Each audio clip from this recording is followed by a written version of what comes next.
Preparing.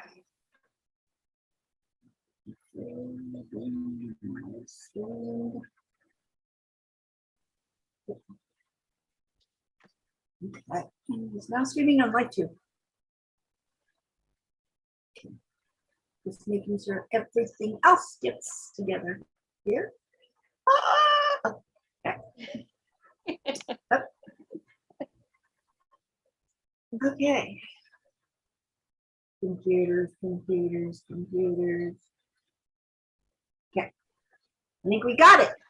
So it's going to be a little bit delayed, I think. So I'm hoping it doesn't have feedback.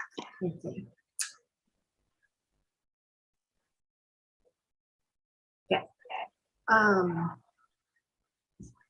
There we are. So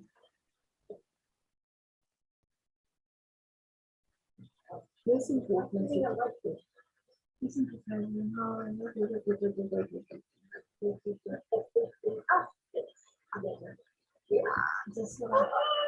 that's what I thought. I was going to end up having feedback, and I don't know how to not have that be a problem. So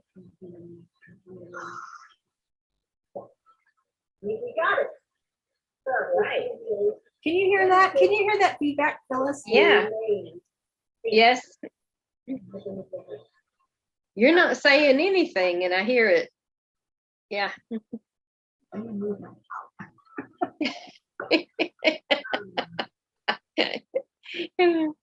I hear it, but you're not clear.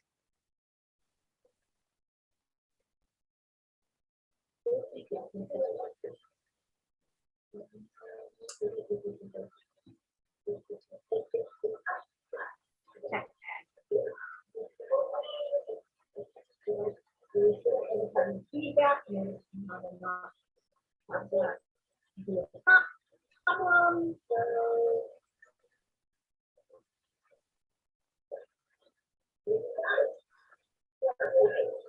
Can you hear that? Can you hear that feedback?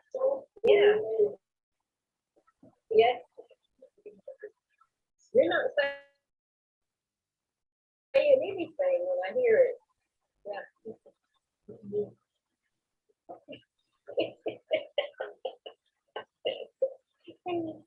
I hear it, but you're not clear.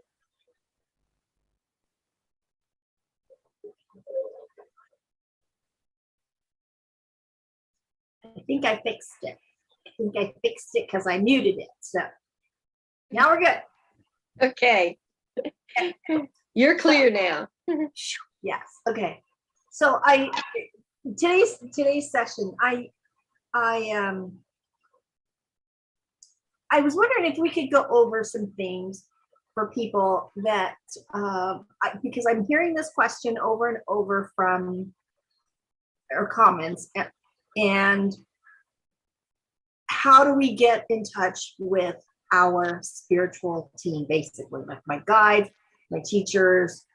The last that over, I don't know how to do that, or if I, even talk about meditation, that's a thing that they just don't really feel comfortable doing. So I'm looking for a very simple way for them to begin the process, at least, so they have something that they can practice and it'll be useful for them. Does that sound like a good idea today? Sounds good to me. Okay, I'm going to mention a few things that have worked for me, and if you could share some things that have worked for you. By the way, that color is very nice on you. Thank you. That's a great color. Thank you. It's very pretty. What would you call that, by the way? Turquoise, probably. Yeah. More of a blue than a turquoise. Yeah. Springy. Springy. That it is. Okay. All right. So let me think of a few things that you can add to those if I forget any here. So what the one way that I actually started that was very fruitful for me, that really gave me the most for my buck, let's just say, was journaling or writing. And I've Yes. tried it numerous ways. I've tried it just having it a journal. In fact, I have a journal. Here's my journal. Here's my journal. This one anyway. And then, or even just paper. Just a pad of paper will do as well too. Or even just typing something on the computer. Typing usually. I usually have a better luck with journaling because it's something about the written word that that is better for me.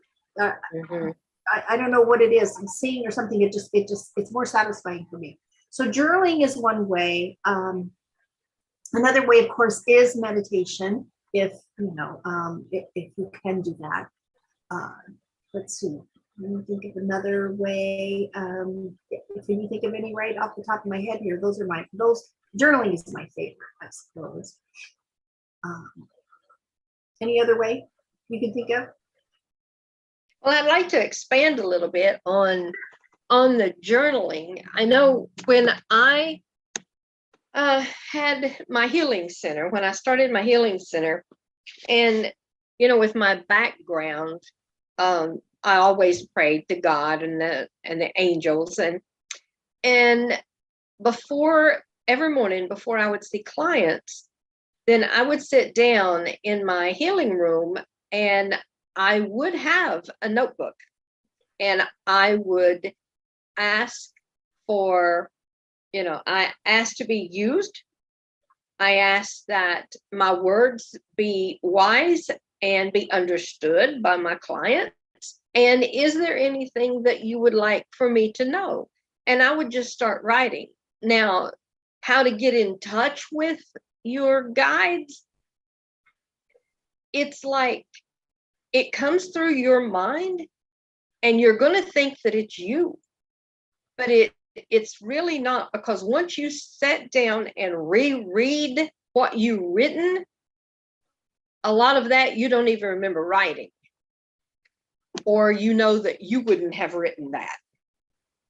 And I just write exactly what comes to my mind, just the words. I don't think about it. I'm just dictating. I'm just writing down what I've been dictated to. And it doesn't have to make sense. There's going to be a part of you over here in your brain saying, that don't make sense. What do you think you're doing? Because we have your left brain, right brain having to work together here. And most people work out of one side or the other. And this spiritual download, if you want to call it, usually comes through your right brain, because your right brain is the creative brain. Your left brain is the more analytical. That's the one that's going that talks to you and says, this doesn't make any sense, but it doesn't matter. Just keep on writing. And then once it's done, then when you reread it, you will see that it does make sense. And there will be a lot of wisdom there. And to get in touch with your guides, all you do is ask. I've never been one to meditate. I just have a hard time meditating. But I talk to my guides all the time. And to me, that's meditating. It's just like I have this. It's funny because now I'm not strange when I go through a grocery store and I'm talking to my guides, because everybody's on their Bluetooth thingy, and talking on their phone. And it's like, finally, I don't feel like I'm nuts, because they don't know that I'm not talking on the phone. But used to, I go down and I would talk out loud, and I talk out loud here, and Pat's like, what? I'm not talking to him. I'm talking to my guys. And so he's sort of give up. If I told him, I said, if I talk to you, I will get your attention first. But it's a constant conversation, a running conversation. And it's just, thoughts. it's just thoughts that come into your mind. It's just words that come into your mind. And it's spontaneous. It's not something that you think up of. We tend to make it really hard and really difficult, because a lot of times we're taught, oh, to get in touch with your guides, oh my goodness, to pray to God, you have to go through all these rituals before he'll hear. And I remember when I was young, I didn't know how to pray. Nobody taught me how to pray. So every night before I went to sleep, I would recite the Lord's Prayer, the Pledge of Allegiance to the flag, and and another 2 or 3 things. Now lay me down to sleep, and all those, because I didn't know words, but it didn't matter. I knew that I was connected, that there was a connection there. Didn't make any difference that I didn't know, a specific way to pray. It was what was in my heart that was always understood. I find it very interesting sometimes when people will think that they have to use a certain verbiage in order to pray or Yes. to seek guidance. And so what I'm hearing you say is which comes natural to me, is we're just having a conversation. We're not necessarily needing to have it specifically said in one way, even though we are taught like the Lord's Prayer, and I was taught Hail Marys and those kinds of things. But it's the repetition of those words in that sequence that create an energetic connection to wherever it is that you're wanting to connect to. And so that's the focus of it. So I kind of want to even bring it down just a little bit more, so that even left brain, just bring it down to a point where, now science has discovered that there are enteric cells within the gut lining that are also found within the brain. So they're calling the gut like the second brain, which in my mind, okay, fine, you found it there, yes, but also it's throughout the entire body. Every cell in your body has the capability of interacting with each cell, with each organ, with everything. So there really isn't a master brain, so to speak, that is controlling it all. Because if that's the case, and you've got a nervous system in your spine that connects the brain and sends signals out from the brain to the entire body, and from the entire body back to the brain. It is more a regulating system. It regulates. So if we can just dispel the brain out of it and leave that to the side for a moment, because we are capable of communication without using, so to speak, the brain. Because let's talk about people that have dementia. I mean, their brain is not, in Alzheimer's, their brain is not working properly. Right. However, they can still communicate. So really need to take all that power away from the brain, so to speak, because it's not the all be it. It's not the driving force here. So with that being said, I'm like all over the place right now. With that being said, I just expanded so much. I gotta bring it back in. With the fundamental thing of actually just sitting and asking a question. Let's just be real basic. Just ask a question. So if there is a question that you want to know, and it could be something, because a lot of people are, mainly their main questions are in love and in money. Those are 2 things that kind of stand out the most. Purpose. Yes. Yeah. So if we talk about love, let's talk about love. And maybe it's someone that is longing to meet their soulmate, as they say, or someone that they can share their life with. So that question is on their mind. And that's an answer they want, kind of thing. So then asking the question begins the process of receiving the answer. And so this is where the fundamental piece of asking the right question, or asking the question that you truly want. So if we just do a blanket and say, when will I meet my soulmate? That could be, I mean, because people ask that of me, and that's a umbrella question. That encompasses all kinds of answers that come in. So to really kind of put it down into, minimalize it and make that question so that it really directs to the answer. So what are some of the questions that we can ask? Because it's a flow. You begin to do the flow.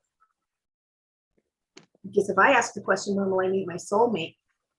I might not have an answer. Nothing might come. I might be sitting there waiting, and then there's nothing. And sometimes that'll happen if I'm journaling for a purpose for someone, and I ask a question and nothing comes.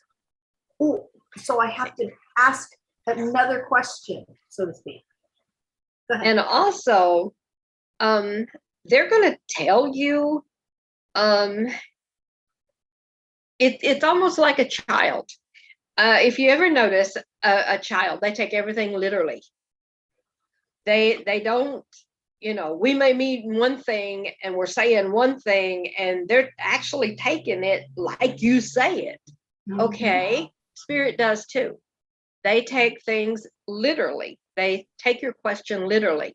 And, going back to the soulmate, you may have several soulmates in your lifetime. Spirit has said many times that there are many contracts that we have when we come into this incarnation.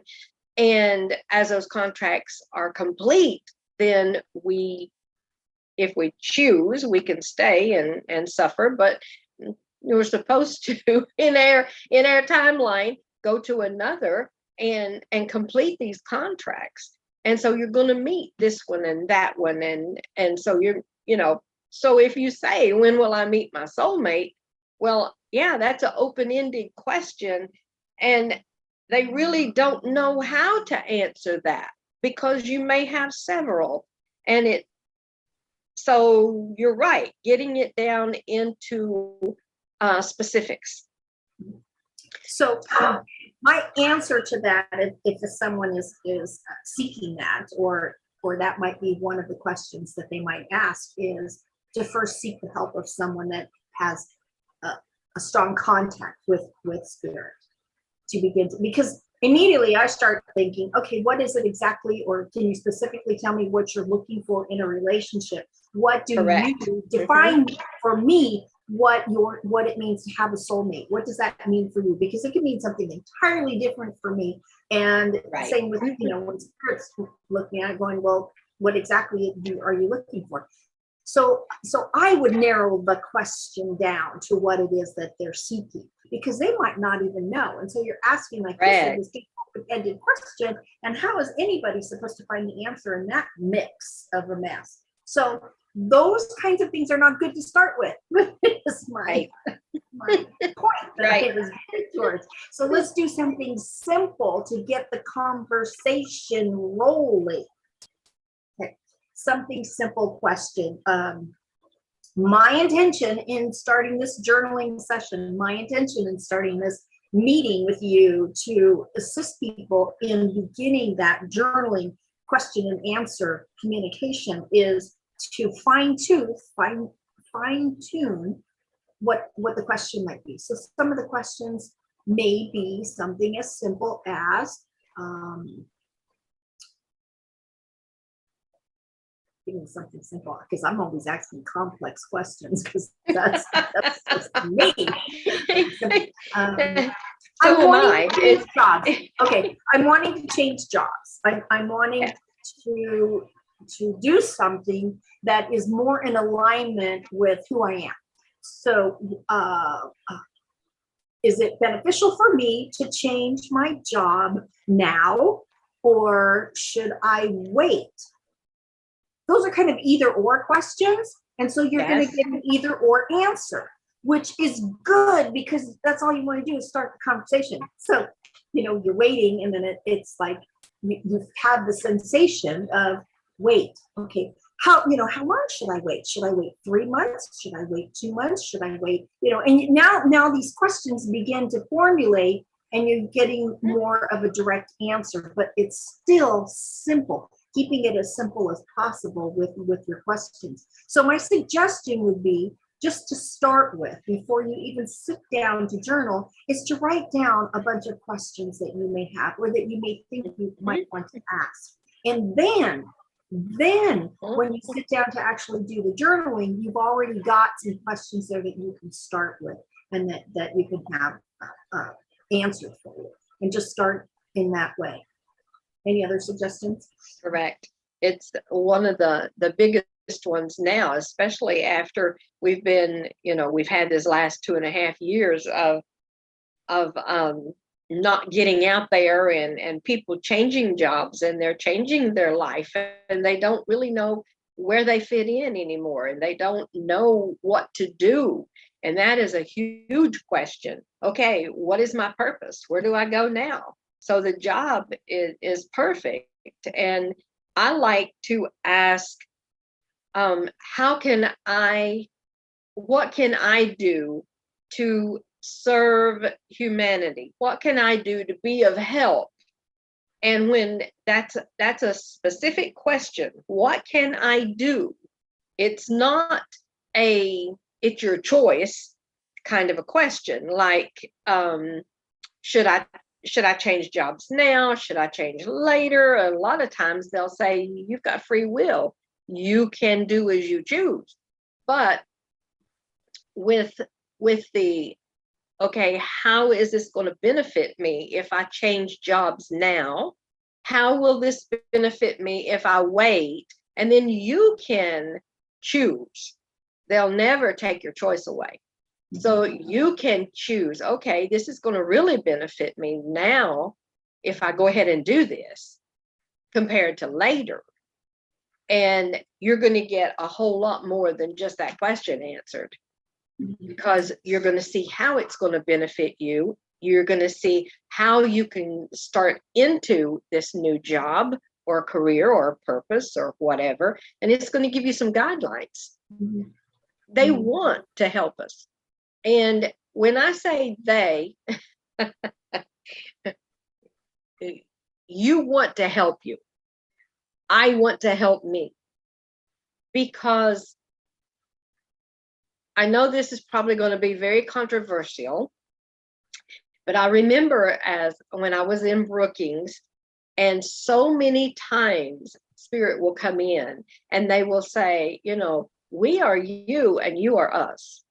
We are no higher than you are.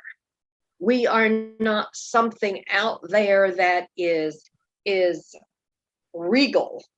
We are you. We're just a different vibration of yourself. And so that alone is like, the answers already within. What you're trying to do is dig deep down in there and maybe become an observer, maybe go to another frequency that you have within yourself and get those answers out. You already know. It's just bringing it forth to consciousness and bringing it forth to I call that consciousness. Yeah. Mm-hmm. Yeah. I like to use the analogy of the ocean. And if you go to the ocean and you take a cup with you, and you scoop up in the cup some ocean water, and you stand on the beach. Well, what's the difference between the water that's in your cup and the water that's in the ocean? There is none. There is now what can be perceived as a type of separation. But if I go and pour that water back into the ocean, you cannot tell which was in the cup and which was in the ocean. It's impossible. Right. So when you say, we are you and you, we're together. We're not separate in that We're not sense. separate. Right. You know, yeah, I'm right. You know, I'm the water in the cup right now. I'm the water in the vessel. I am the water in, you know, this mortal universe. Right. Right. And our human body can be the cup. We Yes. are that cup out of a huge universe, you know. Yeah. So yes, we are all the same. Our cup's just a little, you know, unique. I'll call that unique because there are no two people that are the same. So we are unique in that essence. And that's the whole purpose of the experience. So kind of going back, you know, really narrowing it down so people can understand. So a lot of times when people are beginning to journal or to try journaling, to open that communication, they will tell me that they get nothing. I hear nothing, I see nothing, I get nothing. And it's like, okay, you know, don't end it there. You know, right. You just have to go a little bit, you know, to the side a little bit, and we'll work it this way. So if you then say, show me what type of work would be best for me, you know, best for me. I can be, you know, my soul, or I could do my purpose, you know, however you want to word that. Then be on the lookout for it, because it might not come right then and there as you're journaling, but it may come as you're scanning through YouTube videos. Me and Spirit have a thing with YouTube videos. So it's like, oh yeah, oh, that's a good video. Let's watch that one. Watch it. And all of a sudden somebody's talking about what I needed to hear. It's like, oh, I got it. So it can come not necessarily from you writing, but it can come from other places as well too. You just have to be open to, okay, I asked and I know I'm going to get the answer. I know that. I trust. They will always answer. Always happens, yes. But I must be aware of it. So here's my little, when I started out, because it's like, yeah, sure, that was just a coincidence. So I would have it, you have to give it to me 3 times. If I get it 3 times, that's like my magic number, then it's like, okay, fine, I got it. Okay, fine. Right. I asked one time what one of my guides, what their name was. And that's just because, you know, I'm human and I like to have a label and I like to differentiate because, you know, that's, now I don't care. Now it's material to me. But then I needed to know what the name of my guide was. And I got it. I got parts of it a couple of times. And it's like, yeah, that was too easy. So I woke up in the middle of the night and I was given the name. And it's like, oh, that's a really cool name. And then I'm like, want to go back to sleep. And again, because he said, you're going to forget in the morning. You're going to forget now. And they said it again and said it again and said it again 3 times until I finally said, okay, I'm not going to forget. And I haven't forgotten it. Most definitely. But that was my thing. That was my deal that I made 3 times. I have to see it, hear it, feel it 3 times in order for me to finally accept it. And now it's, you know, it's different for me now. But in the beginning, when I was wavering, like you were talking about from the right brain, left brain, well, that sounds kind of good, but, you know, it could be just a coincidence, right? I'll hear it from different places, but they always answer. They always do. So journaling, just beginning the process, just beginning to sit down and start dialoguing. And besides that, this is really good because I give this to my coaching clients as well too, because a lot of times they'll say, what's my purpose?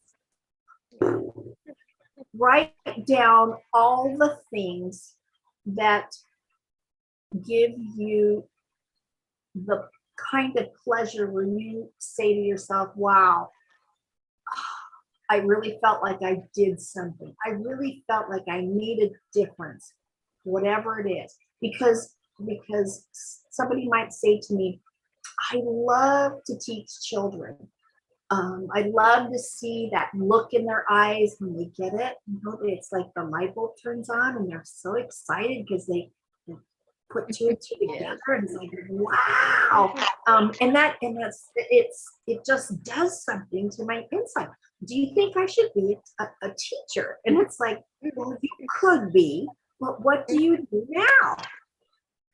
What do you do now? What is your line of work now? Well, I'm a cashier at a grocery store. And of course, I'm making all this up. I'm a cashier at a grocery store. And it's like, okay, so when you have people coming through your line at the grocery store, you carry on a conversation with them. Yeah. And I said, do you ever see that look in their eyes when they get something? And she stopped and she said, yeah, as a matter of fact, I do. I said, well, then you're doing your purpose. You are doing your purpose as a checker. You can still do your purpose as a school teacher. You can do your purpose in anything that you choose to do.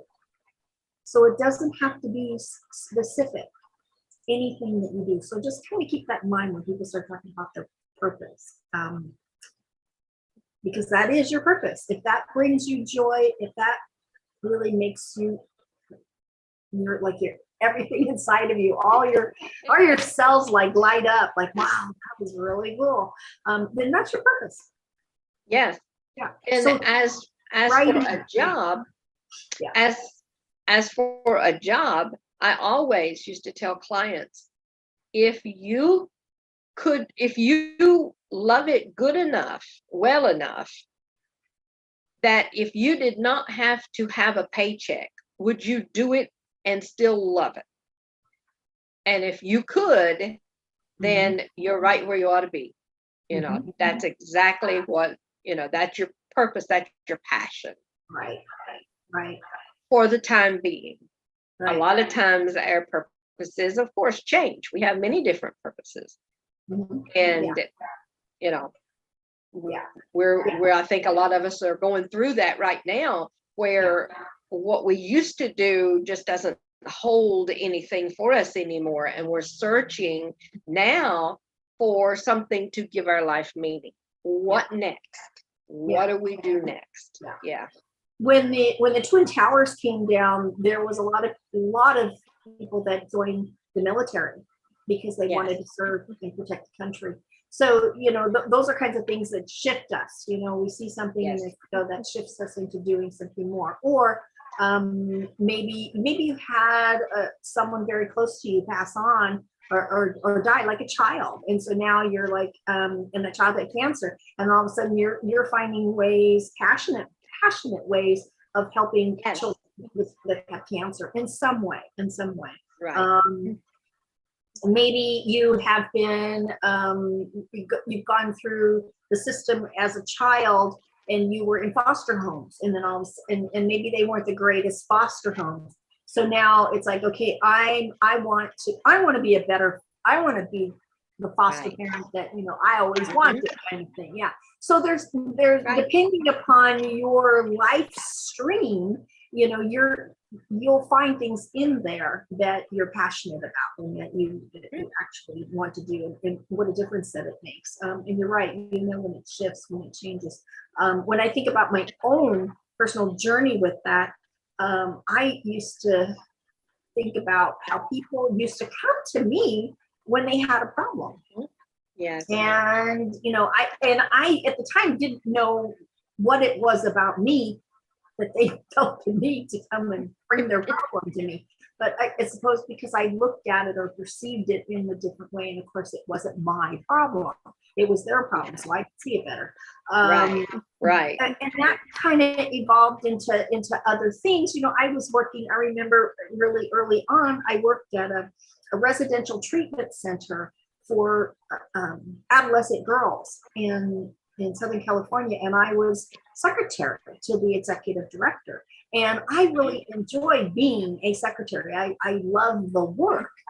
But however, there were times when those adolescent girls would come into the administration building and they've got a problem or whatever. And it was really easy for me to talk to them and to help them along with what they needed on an administrative position. So it was building on that as it went along, and it led me somehow to a career in massage therapy, and I think I had mentioned this when I was talking to you about how my spirituality evolved, was there was no way I was ever would I put hands on somebody in massage. It's like, you were out of your mind. So if the spirit would have said that to me, that you were going to be a massage therapist, I would have gone, yeah, I don't know who I'm talking to, but you don't know what you're talking about.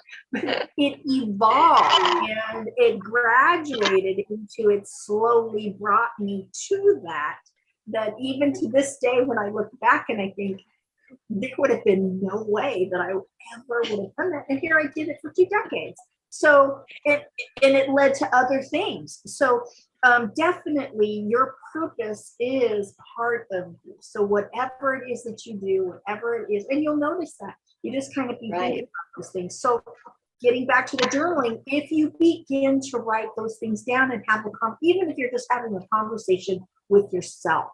I have done that before when I feel so distant, like there's so much chaos going on in my life that I'm finding it hard to connect with spirit. I feel like there's a barrier.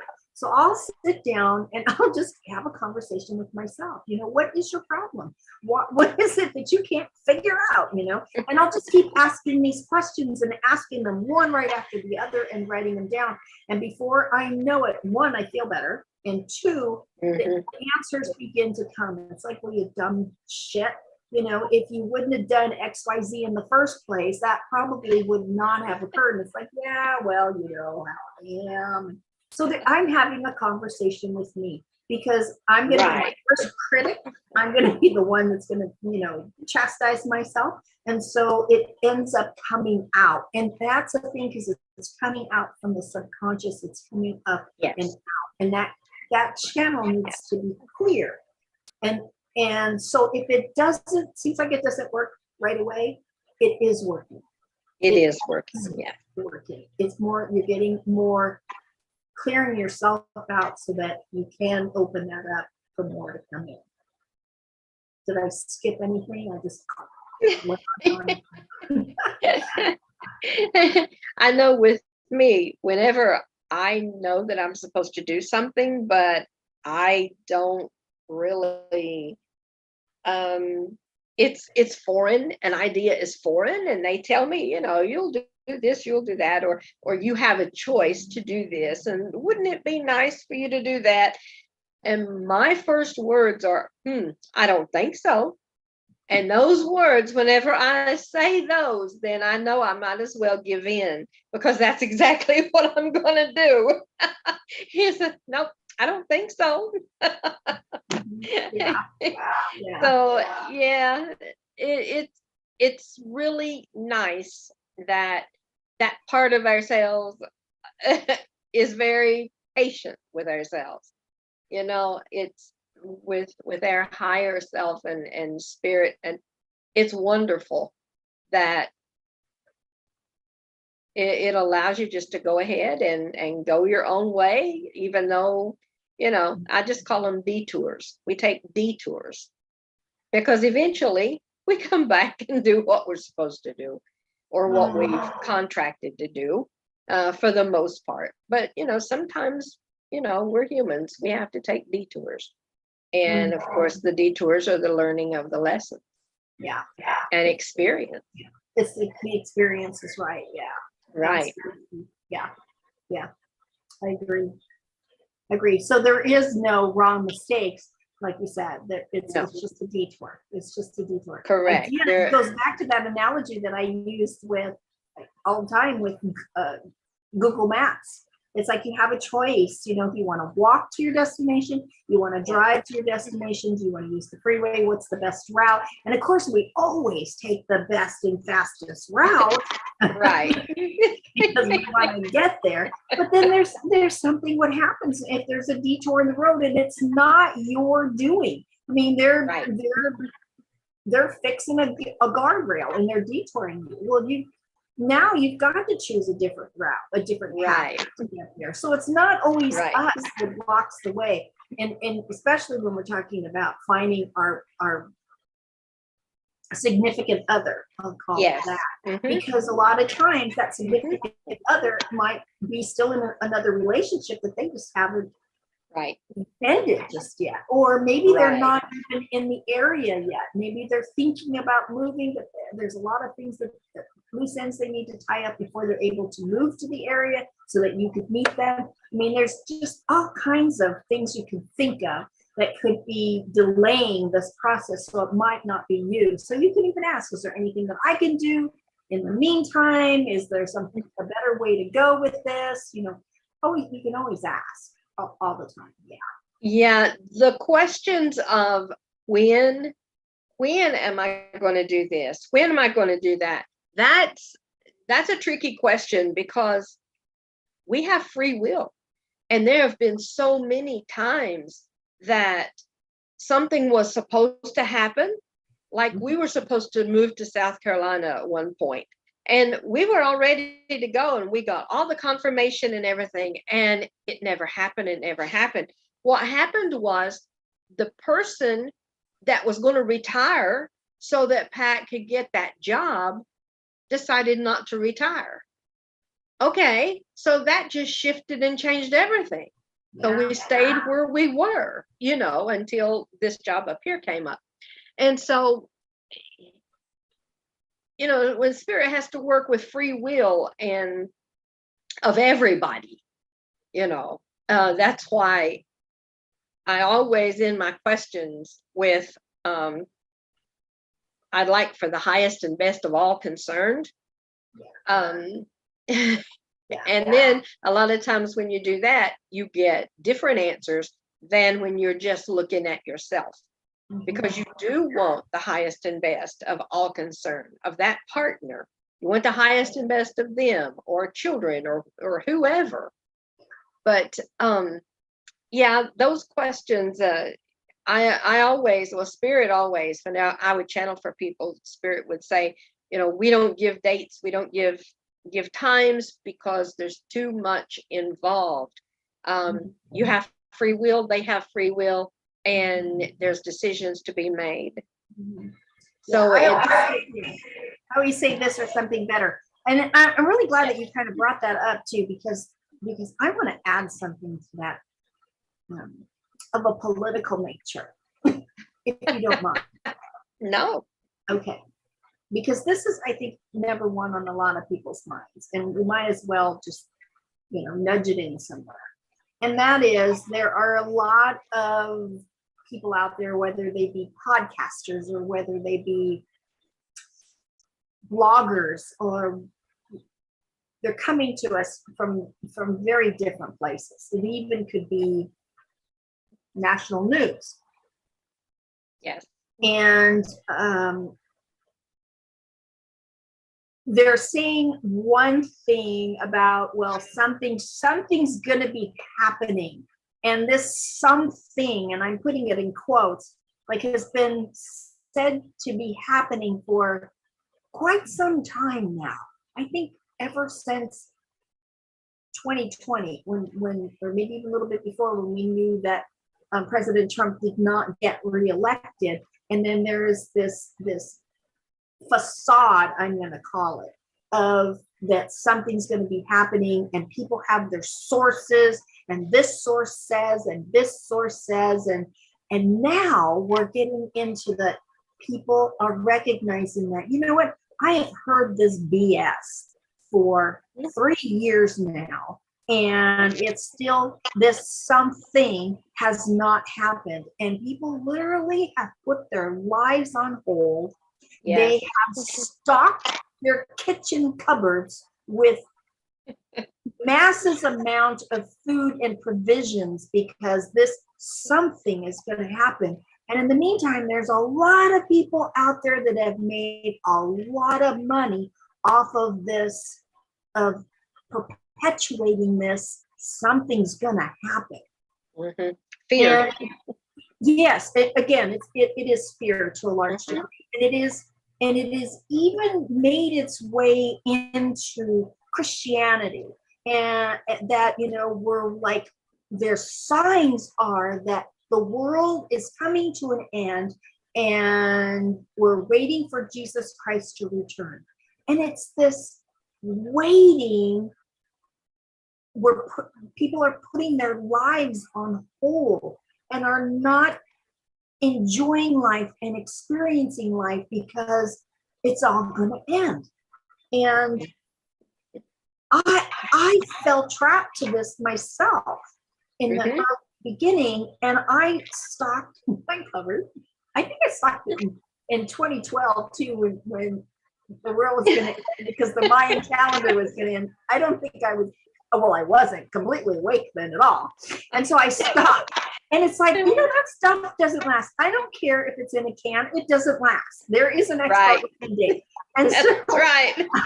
I went through, because I was running out of cabinet space, I went through all of this stuff, and lo and behold, I had the whole entire kitchen table loaded with food that was no good.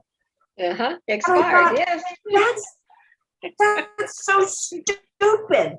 I mean, this food could have gone to the homeless. It could have gone to the shelters to help feed other people. I had to throw it away. That was, in my mind, that was stupid. That was really stupid. So it really started waking me up. And the thing is, I'm people, listen. If the world ends tomorrow, okay, you don't need any food for anything. If it ends tomorrow or something happens to where you no longer have a home, you're on the streets. What are homeless people teaching us? You can live on the street. It's okay. I mean, it is not the most comfortable thing. It is not. I mean, I'm not talking about doing drugs, because that's a whole other subject. Or I'm not talking about mental illness. That's a whole other subject. I'm talking about living in your car or living, off the grid, as they so say it. Because more and more people are doing that anyway, because they're tired of the other stuff. So be it. As long as you're happy, as long as you're doing your purpose, you don't need any of this other stuff. And like you said, careers change, things change. So you need to be flexible. It's like, okay, if this happens, then I'm going to still be me. I'm still going to be doing things. I'm not going to be probably on the internet, but I'm going to be assisting people through all of that, because and still consulting spirit. So yes, all of this wait and see what happens is a bunch of BS. And stop it now.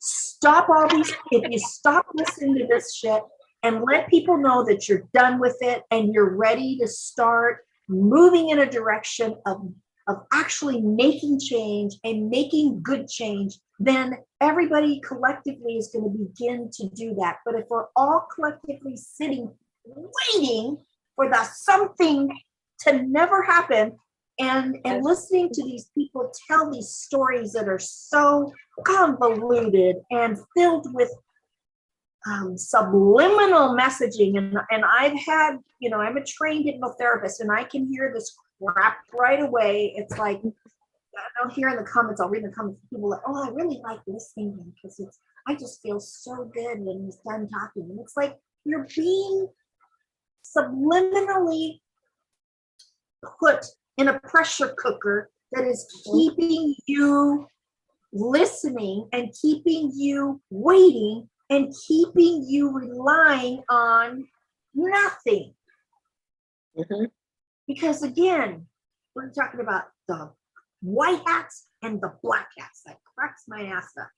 The white hats and the black hats got you both cornered, and they're both feeding you BS, both of them, for their own reasoning. Stop, wake up. That's the big thing. Wake up and start using your mind and using discernment and going, you know what?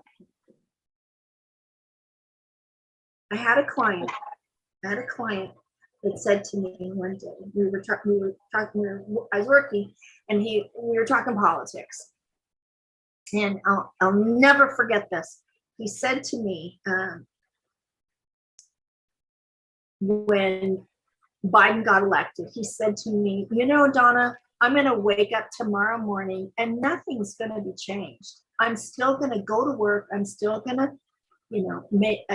do my job, make money for my family so that I could put food on the table and I could put clothes on the backs of my children.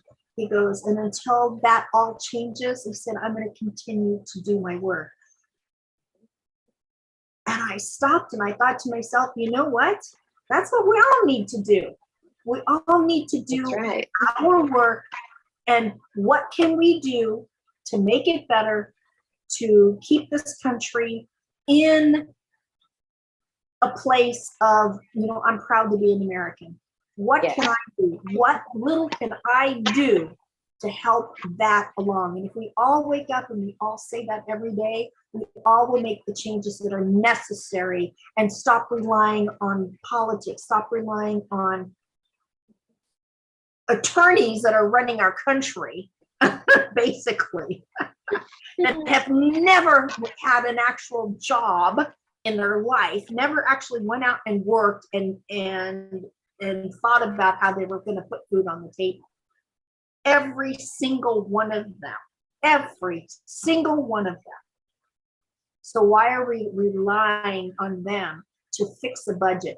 My God, if my budget was like the American budget, I wouldn't go out and get another credit card to pay off Peter to pay Paul, because you never get ahead. So why in the hell are we continuing this crazy amount of spending and not reeling it in? Here's another thing. I'm going to get off my soapbox. This is my last thing I'm going to say.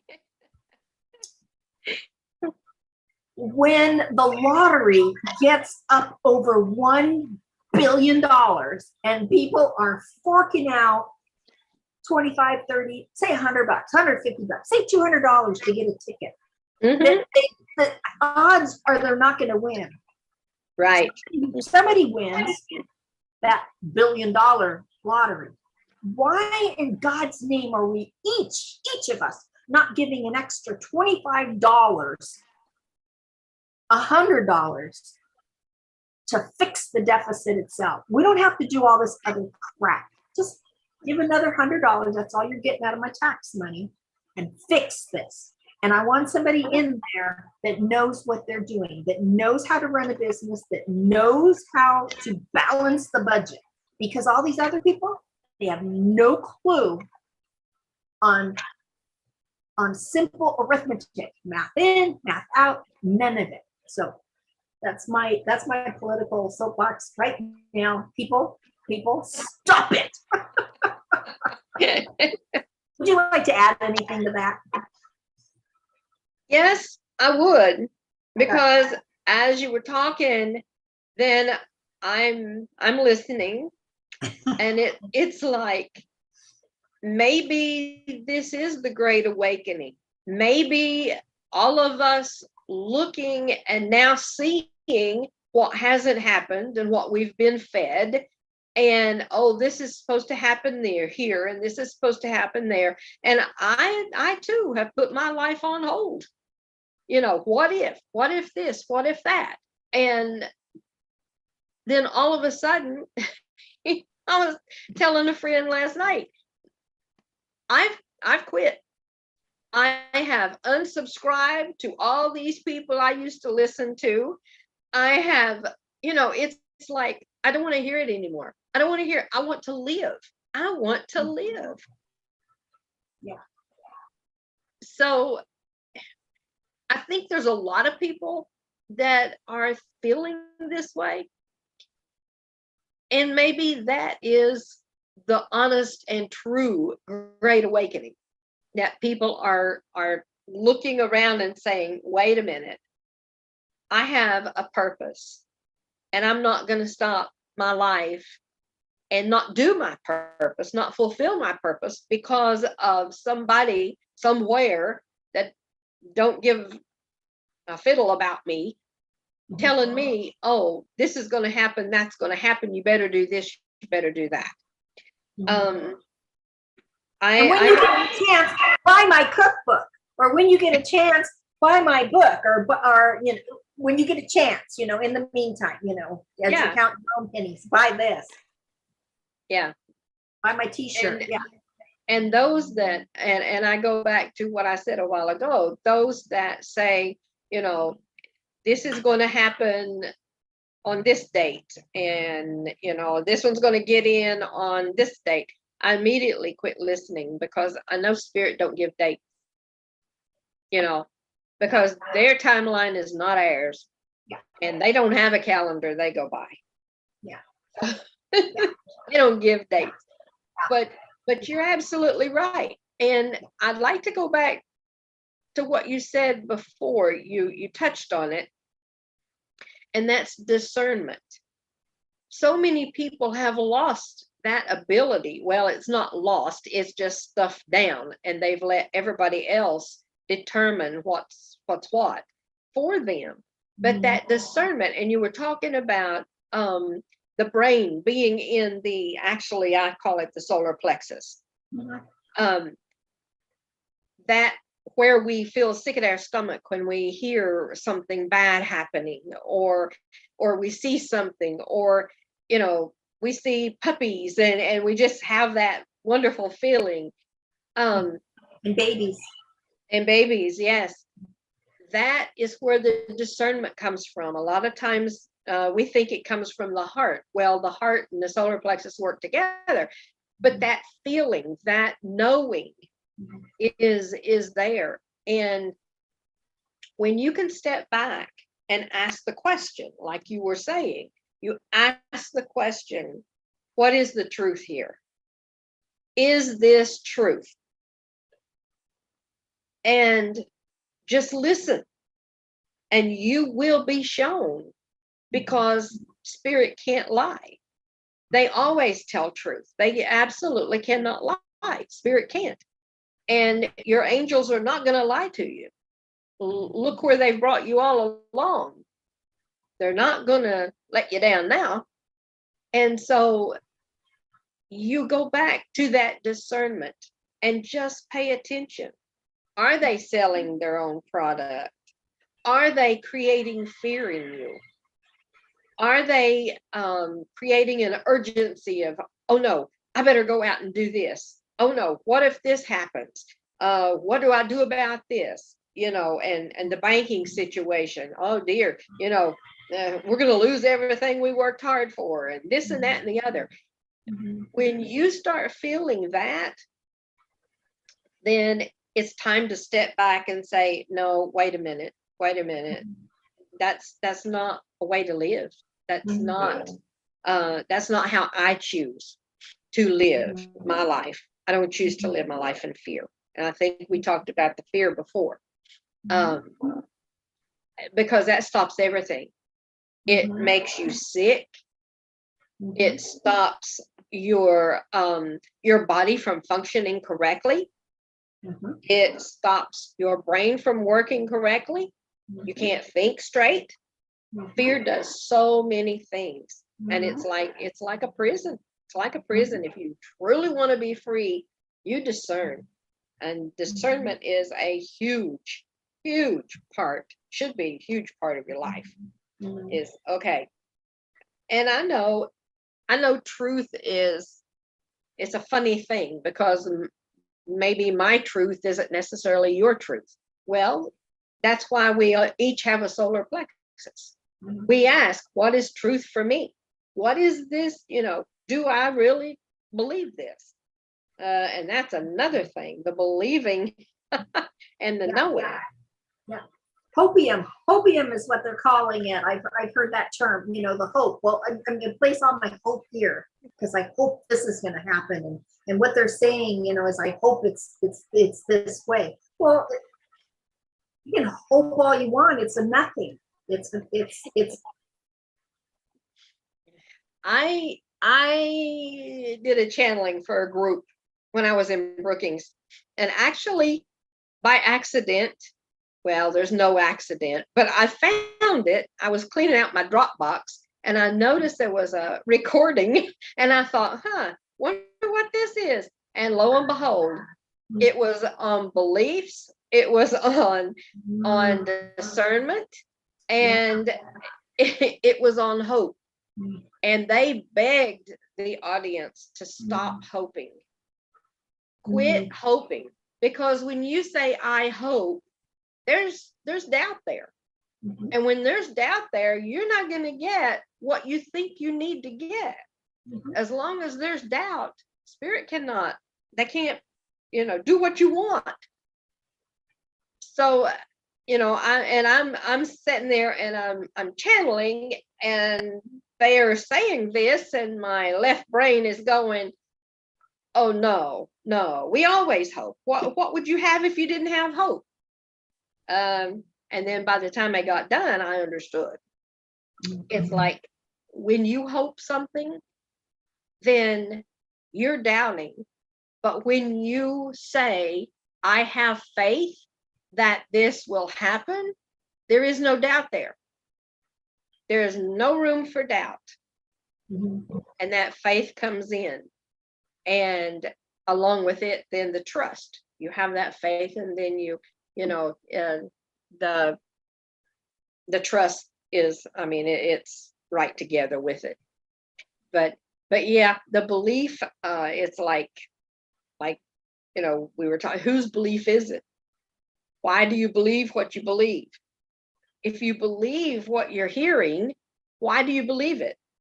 Do you believe it because they say it? Do you believe it because you have facts that can support your belief? Do you believe it because you lived it? Or do you believe it just because your mom said so? So, there's a lot of pieces and parts. Right now, I'm really looking at beliefs, because I had 3 different incidences in 2 days that had something to do with change your beliefs, and it just landed in my lap. And it's like, okay, I need to pay attention to this. And, going back about what you were saying about stopping your life, I have. And I told Pat the other day, I said, I'm tired of not living. I'm tired of not doing and having a good time, and, not doing what I want to do just in case. And so, I've decided, it's been 2.5 years. Yeah, 2.5 years since I've seen my family. So whatever happens, it doesn't matter to me. I'm going to go see my family. I'm not going to wait just in case something happens and I'm down there and everybody's up here. No, I'm done with it. I'm done with it. I'm going to live. I'm going to fulfill a purpose. I'm going to enjoy what life I've got left. It's because it sure is killing me, stopping everything. That is doing nobody any good, Yeah. Well, and you think about all the people that you could have helped in that length of time, but because you were so focused on being over here and, where am I going to live and what's going to happen to the country, and are we going to have money? Are we going to have food? And it stopped you and took you away from your focus of being, a spiritual teacher. Right. You kind of put that on hold. So what's at work here is my question. What's at work here? Because I know you're not the only one.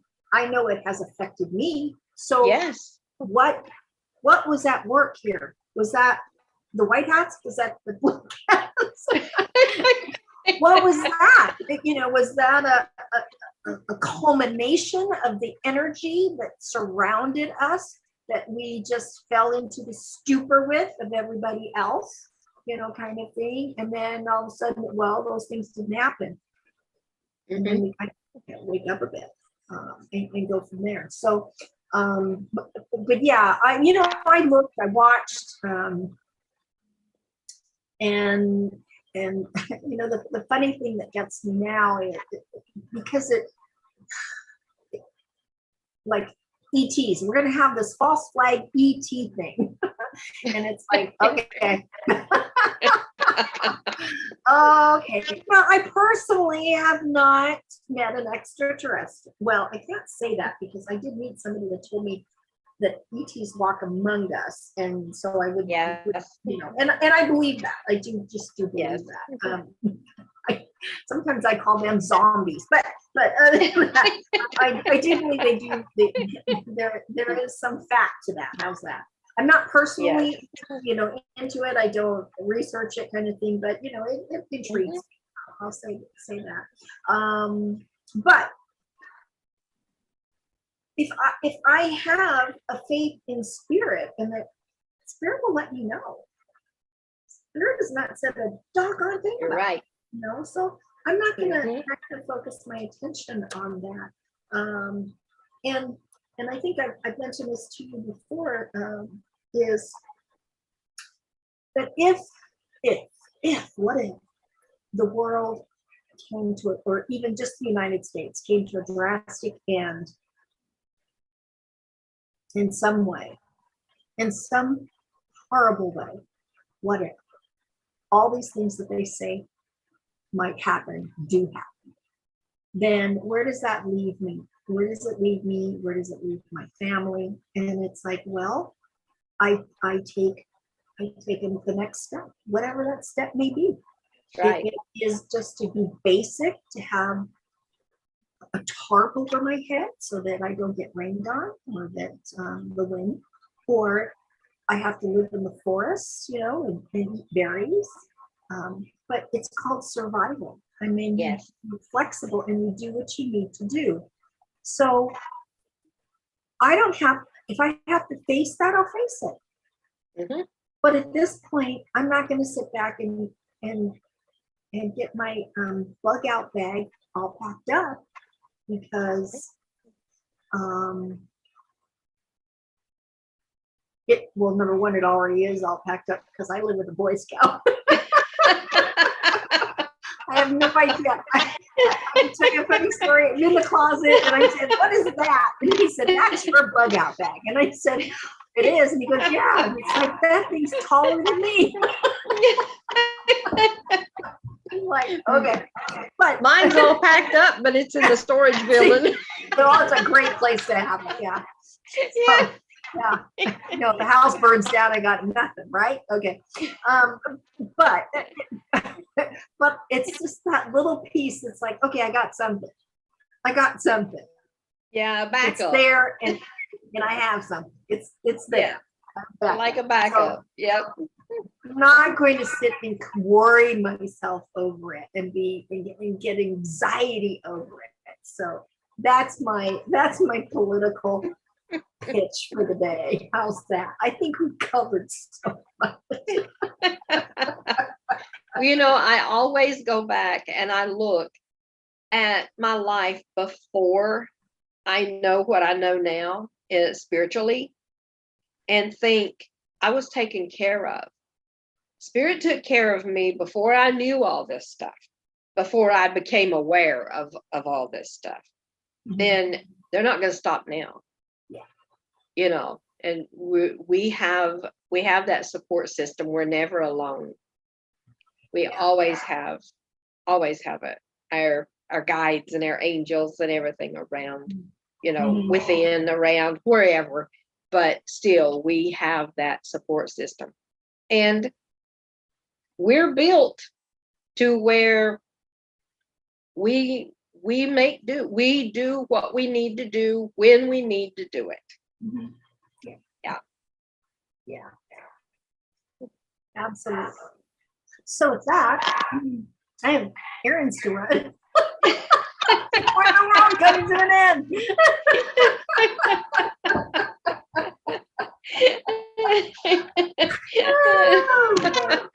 So what it does is it makes you, everything that you do has meaning and purpose. So if you kind of live your life and think about, I only have, say, a month to live, I have a month left on this planet. So what is it that I'd like to do? And if you do live your life like it's, you only have a month left, how different would you live it?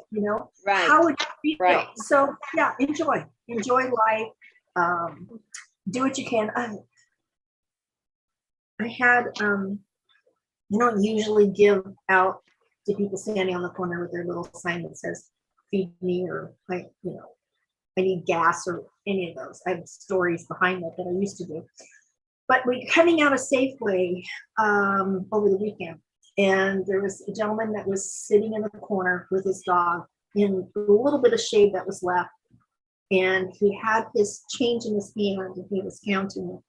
And I walked by and I heard, give him a few dollars. Now I've only had that happen to me a couple times, and so like I say, I listen.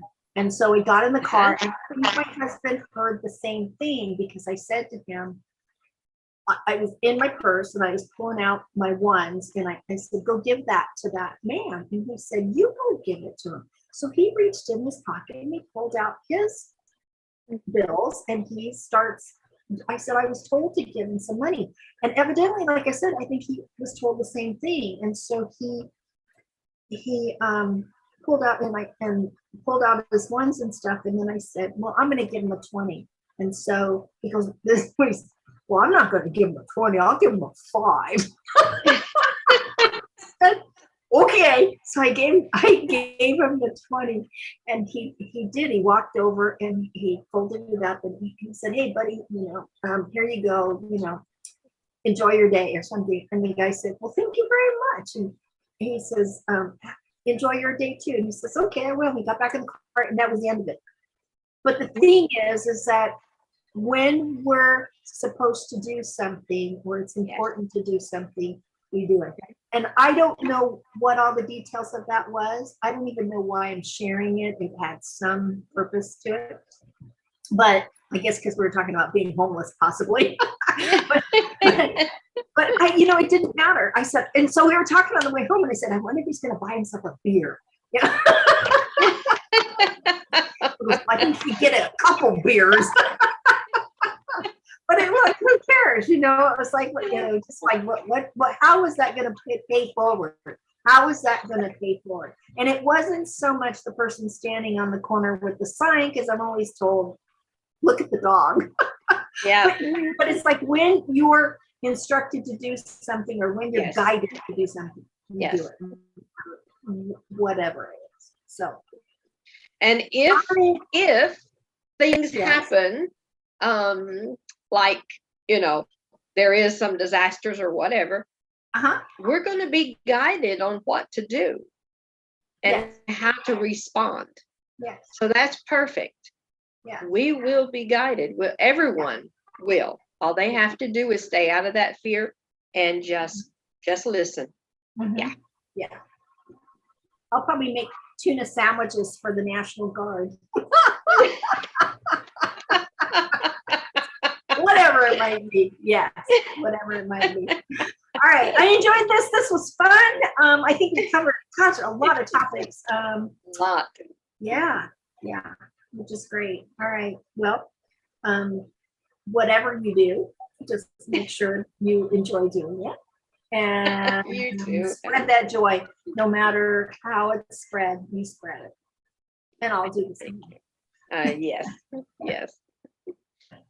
All right, fellas. Thank you, everyone, for watching. Don't forget to like, share, and subscribe. Have fun. Take care. Bye-bye. You too. Bye-bye.